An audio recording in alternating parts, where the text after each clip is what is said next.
혹시 그런 경험 해보셨나요? 책을 읽다가 말고 머리를 한 대 딱 맞은 느낌이요. 저는 이번에 이 문장을 읽고 그 순간 읽기를 멈췄습니다. 그런데 시간이 지나면서 점점 이런 생각이 들었다. 나는 왜 아이가 아무리 아파도 학교는 꼭 가야 한다고 생각하는 것일까? 생각할수록 의문이 깊어졌다. 나는 왜 이런 신념을 갖게 됐는지 궁금해졌다. 그러다 문득 그 생각이 나의 것이 아닐 수도 있다고 느꼈다. 곰곰이 생각해보니 엄밀히 말해 그것은 내 생각이라기보다 아버지의 생각이었다. 책 스스로 살아가는 힘에 나오는 문장인데요. 이 문장을 읽고 포스트잇에 적었습니다. 와씨. 제가 요즘 최근에 하던 생각인데요. 이게 정리된 문장으로 눈앞에 나타나니까 너무 좋았습니다. 문득 그 생각이 나의 것이 아닐 수도 있다고 느꼈다. 여러분이 하는 생각, 그 생각은 정말 여러분의 생각인가요? 아니면 어렸을 때 보고 자랐던 부모님의 생각인가요? 혹은 공룡 기업에서 보내주는 알고리즘으로 만들어진 생각인가요? 책 행복의 기원에서는 이렇게 이야기합니다. 저명한 사회심리학자 팀 윌슨은 그래서 우리는 자신에게도 이방인 같은 낯선 존재라고 했다. 모든 것을 안다고 생각하지만 사실은 정말 모르는 게 자기 자신이라는 것이다. 멍청해서가 아니고 우리의 많은 선택과 결정은 의식을 거치지 않고 진행되기 때문이다. 사실 전 그 어느 때보다도 저와 대화를 많이 했습니다. 3년 동안 책을 읽고 또 읽고 제 생각들도 쏟아냈습니다. 근데 솔직히 말씀드리면 아직도 나를 정확히 모르겠습니다. 꿈만 꾸던 북튜버를 진짜 실천하면서 제가 좋아하는 분들과 소통하고 있지만 가끔은 이게 진짜 내가 원했던 모습인가? 이렇게 지내는 게 진짜 내 본 마음일까? 라고 의심이 들기도 합니다. 이렇게까지 책을 읽고 글 쓰고 실천까지 했는데도 말이죠. 근데 어찌 보면 당연하기도 합니다. 고대 철학자부터 해서 승려분들까지 나를 끊임없이 관찰하고 탐구하는 삶을 살아가시는데 이제 막 나를 알기 시작한 저는 시작에 불과하죠. 그래서 오늘은 여러분과 함께 나의 생각이 진짜 내 생각인지 이 두 책과 함께 돌아보는 시간을 가지려고 합니다. 가벼운 마음으로 들어주세요. 먼저 왜입니다. 이 바쁜 일상에서 도대체 왜 내 생각이 진짜 내 생각인지 알아야 하는데요? 라고 물으신다면 이 실험이 대신 답해 줄 겁니다. 당신은 얼마나 자신의 판단대로 살아가는가? 미국의 심리학자 애쉬는 대학생들에게 세로선이 한 개 그려져 있는 카드를 한 장 보여주고 세 개의 선이 그려진 또 다른 카드에서 길이가 같은 것을 찾아보라고 했다. 카드를 보면 누구나 쉽게 정답을 맞힐 수 있는 문제여서 혼자 풀면 오답률이 1%도 되지 않았다. 그러나 이 실험의 핵심은 7명의 도우미가 각본에 따라 틀린 답을 먼저 대답하고 나서 실험 참가자가 마지막에 대답하는 것이다. 어떤 결과가 나왔을까? 32%는 매번 앞 사람들의 의견에 동조하느라 오답을 말했고 75%는 적어도 한 번 다른 사람의 의견에 동조하느라 오답을 말했다. 실험 참가자의 25%만이 자신의 판단대로 정답을 말했다. 다수의 선택을 따르는 건 우리가 멍청해서가 아닙니다. 그게 여태껏 생존에 유리했었기 때문이죠. 이건 심리학 용어로도 유명한 포모 증후군이 나오는 이유이기도 합니다. 소외되는 것에 대한 두려움이죠. 사실 교실에 있다 보면 아이들에게서 이 모습이 나올 때가 많아 제가 매번 잔소리를 합니다. 학급회의 때 기권을 하더라도 모두가 한 표씩 던지는 게 저희 반 규칙이었습니다. 자, 이제 투표할게요. 자신의 생각에 맞게 손을 들어주세요. 어떤 일이 생길까요? 0표가 대다수고 대부분의 표는 하나의 의견에 몰립니다. 그러나 아이들은 잘못이 없습니다. 왜냐하면 어른이 된 우리들조차도 그렇게 행동하는 게 옳은 행동인 줄 알고 지냈기 때문이죠. 어른이 된 우리가 지금도 진정한 나를 찾지 못하는 이유를 저는 이 문장에서 발견했습니다. 아이들은 자라면서 이성적으로 생각하고 판단하라는 이야기를 수도 없이 듣는다. 그러다 보니 자꾸만 내부 신호를 놓쳐버리는 것이다.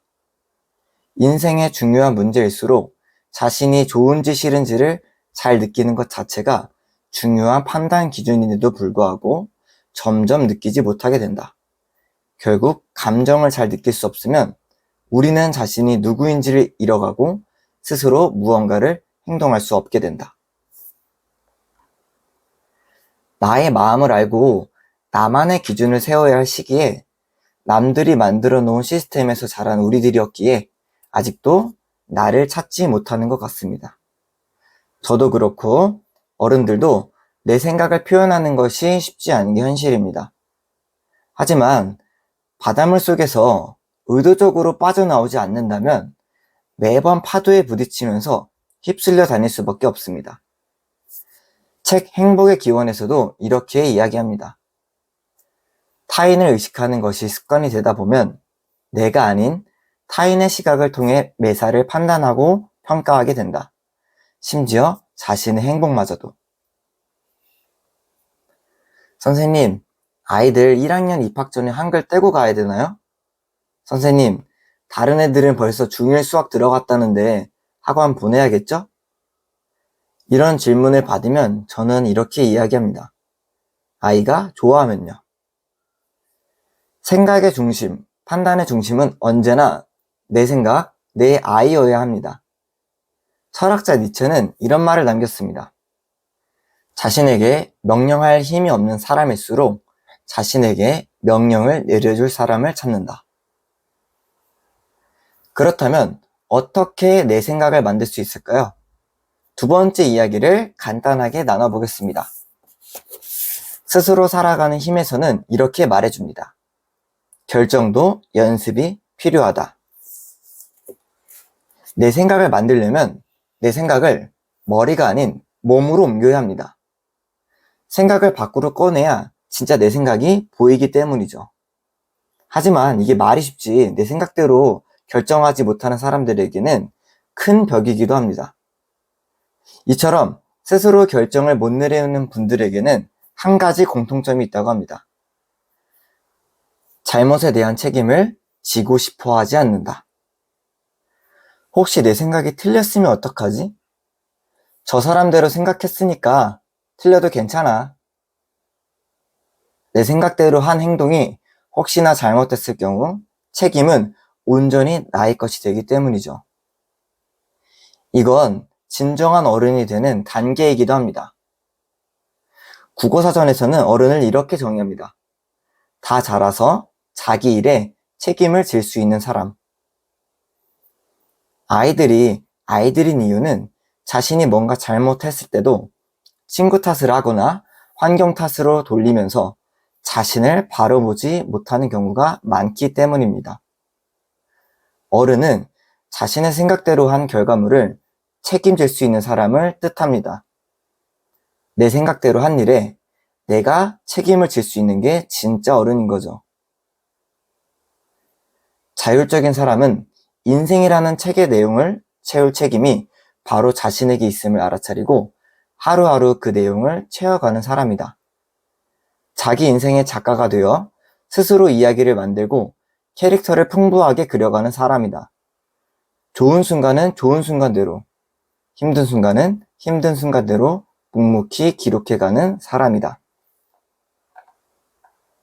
네, 책에서는 자기 결정력을 향상시키기 위한 3가지 마음가짐을 말해줍니다. 첫째, 최고의 결정을 위해 애쓰지 말고 최선의 결과를 위해 노력하라. 둘째, 선택의 가짓수를 조절하고 때로는 선택 상황을 제한하라. 셋째, 경험과 선택을 통해 자신의 가치와 취향을 파악하자.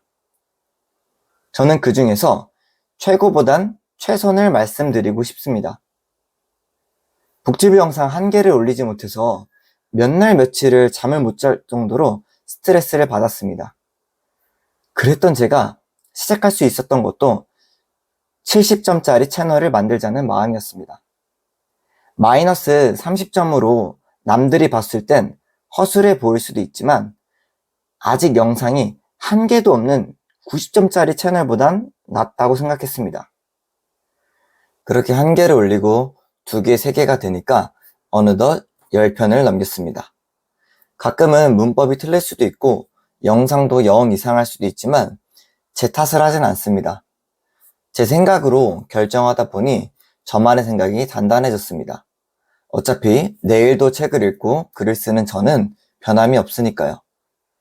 결국 내 생각을 만드는 확실한 방법은 내 인생에 내가 갑이 되어 사는 것입니다. 남들이 뭘 하고 있든 뭐라 하든 상관없이 나의 노력을 믿고 나아가는 사람은 철학을 만듭니다. 여러분도 여러분만의 생각과 행동으로 철학을 만들어 보세요. 책 읽는 어른도 책으로 저만의 철학을 만들어 가보겠습니다. 마지막으로 책의 첫 페이지 나오는 데미안의 한 문장을 들려드리겠습니다. 내 속에서 솟아 나오려는 것, 바로 그것을 나는 살아보려고 했다. 왜 그것이 그토록 어려웠을까? 오늘도 함께 해주셔서 정말 감사합니다. 구독과 좋아요로 저와 함께 책 읽는 어른이 되어주세요.